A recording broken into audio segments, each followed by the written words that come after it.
I want to bring in Peter Vincent now. He's a former U.S. Department of Justice official assigned to the embassy in Colombia. Let me start there with an obvious question, then and now. I imagine when you were there, this would have been unthinkable. Talk to me about what it was like being in Colombia at that time and then this historic day. Precisely, Mike. It was unthinkable. I did everything I possibly could, working with both President Uribe and then Secretary of Defense Santos, who was a very instrumental person in helping to fight against the FARC in the jungles, in the mountains, with laser-guided bombs, and then in the courtrooms in the United States and Colombia. And I never imagined, I never hoped that we would actually be able to find a day where we would have a peace agreement just a few days away. And you and I talked about this months ago. I mean, there were so many steps along this process in Havana.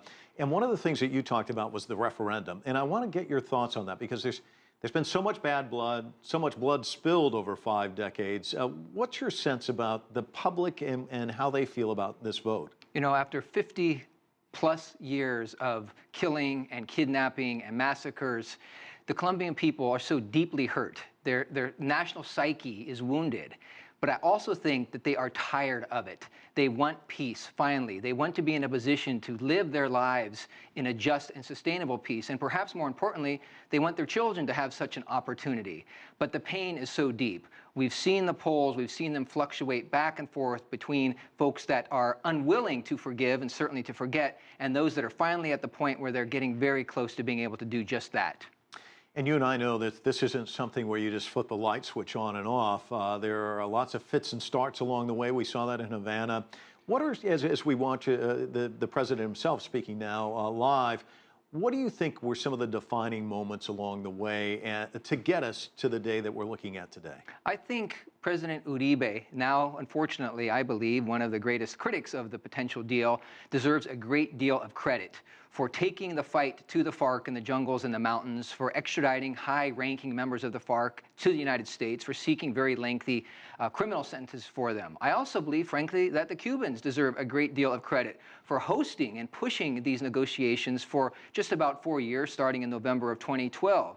Of course, Pope Francis deserves some credit for identifying this as a grave humanitarian crisis, and the United States deserves a bit of credit for at least playing a fair broker in this, in this deal. And as we look at the live pictures coming from Cartagena, we see a lot of white, we see a lot of symbolism. I asked Toby about that. I want to get your thoughts.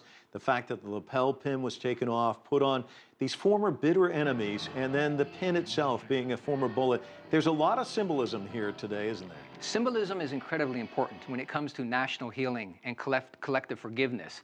And I think President Santos, who has been criticized, frankly, and his poll numbers have dropped significantly down to between 25 and 30% now, realizes that this is the beginning of the end, and there needs to be a great deal more healing, and that the real work now begins. Waging war is often very, very difficult, but keeping the peace can also be even more difficult and certainly complicated. And speaking of complicated, taking out of the equation the FARC, there's still the ELN, and I thought maybe it was a hopeful sign, and I want to get your thoughts on this, that they have declared a ceasefire so that people can go and vote. What's your sense about reaching an agreement there? I know that Santos himself has said the kidnappings have to stop before negotiations can begin. You're exactly right. Santos has said that, and I saw him just last week in New York City, and he made that same point.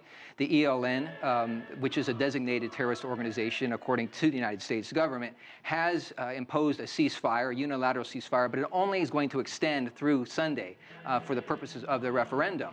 The ELN only has between 1,500 and 2,000 armed fighters. They are going to be extraordinarily isolated. I think now the pressure will be very much on them to come to the negotiating table like the much larger, much more powerful, and much more influential FARC have.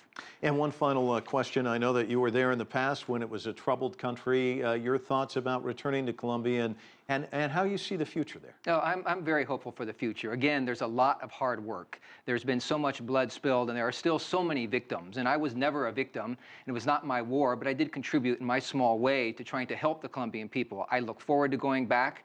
This war has been a drag and a drain on the Colombian economy, and I look forward to an even more prosperous Colombia with an opportunity for everyone to live in a just and lengthy peace. Hopeful, optimistic Peter Vincent, thanks so much for stopping by.